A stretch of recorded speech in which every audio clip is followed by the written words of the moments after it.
Peugeot's 308 family hatch gets far more polish in this third generation, guys, with smarter packaging, extra engineering options and a bit more useful technology. The result is a more desirable product than you might expect from this familiar Gallic brand. You might be surprised at how much you'd like it. With this third generation 308, Peugeot seeks a return to the reputation it enjoyed 40 years ago, when its humblest family hatches were marked by an engaging degree of handling excellence. The unusual cockpit dash design that sees you peering over a small, low-set steering wheel at a slick-looking virtual dial pack suggests a welcome level of potential drive engagement, which turns out to be largely realised, thanks to well-judged firm-style damping, plenty of cornering traction and decent body control. All of this is best enjoyed at the wheel of the lightest model in the range, the 1.2-litre PureTech 130 petrol version, which, like all the other variants, can only be had with automatic transmission and manages up to 52.1 mpg on the combined cycle and up to 122 grams per kilometre of CO2. The alternative conventional engine on offer, a 1.5-litre BlueHDi diesel, has the same power output but carries a little more weight. Not as much more, though, as the two hybrid models, one of which we're trying here. There's a choice of 180 horsepower, or as in this case, 225 horsepower outputs, and in both cases, a 1.6-litre petrol PureTech engine is mated to a 109 horsepower electric motor, which is powered by a 12.4 kilowatt-hour battery, capable of taking the car up to 37 miles between charges, and typically takes around 3.5 hours. There's also a full electric variant, the E308, which offers 154 horsepower and has a battery of 50 kilowatt hours of usable capacity and can go around 250 miles each time you plug it in. You might well decide, though, that less is more when it comes to your choice of 308. From a car small in steering wheel and entry-level curb weight, that's really reinvested itself here.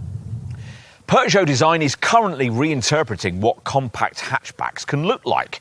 With its second-generation 208, the company redefined modern super mini styling, and there's a strong argument for suggesting that much the same has been achieved here with this third-generation 308 family hatch, that model's larger showroom stablemate.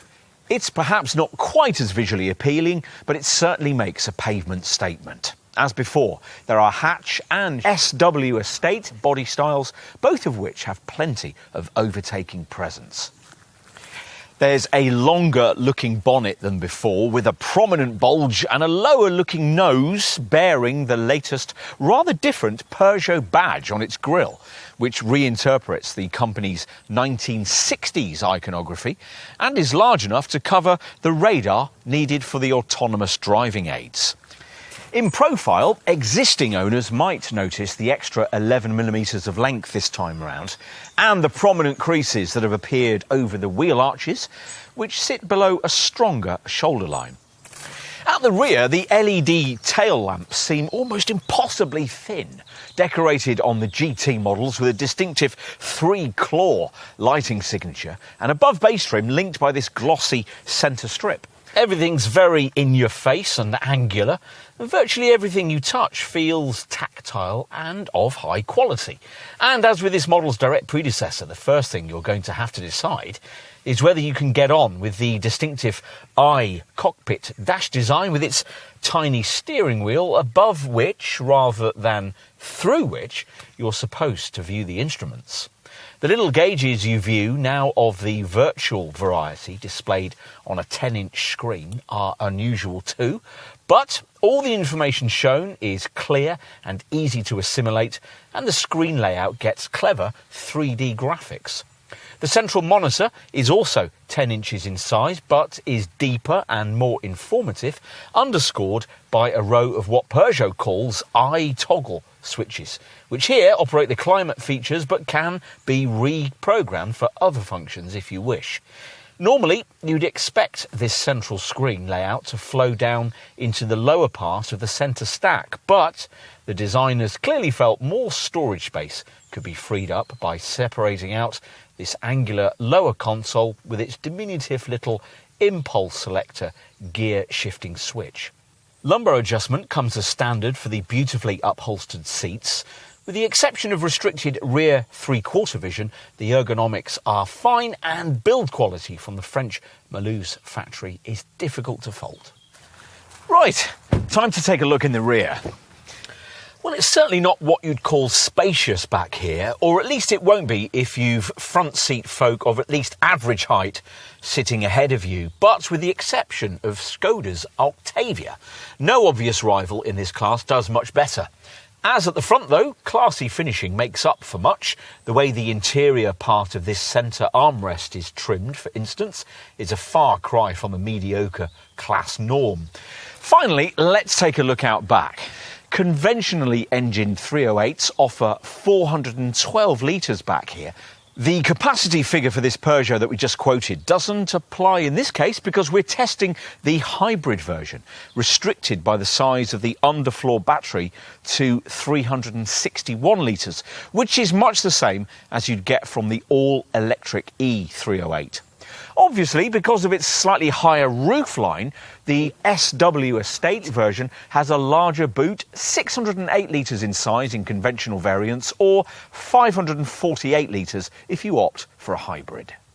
Fold everything flat and a conventional 308 hatch will offer you 1,323 litres of capacity, or 1,271 in this hybrid. For the SW Estate, the seats folded figures are 1,634 litres with a conventional model, or 1,574 litres with a hybrid. Peugeot isn't just building a car with this third generation 308, it's building a reputation. For too long, this much-loved brand lost sight of what made people want its products. Now it's setting out to build desirable machines once more, models that aren't simply playing catch-up or trying to copy the big sellers. Sure enough, this is a vehicle with a definite feel of its own. It's not going to appeal to everybody, but it is now a car that the company can rightly feel proud of. A contender good enough to worry the best in the business. Of course, you may not like the sharky looks, and the unusual i-cockpit dash design is certainly divisive, so try before you buy. Overall, though, what's on offer here is a car that's continuing to restore Peugeot's reputation for building elegant, comfortable and understated vehicles. A car that gives the brand a shot at making good on its upmarket aspirations. It's been a long time coming.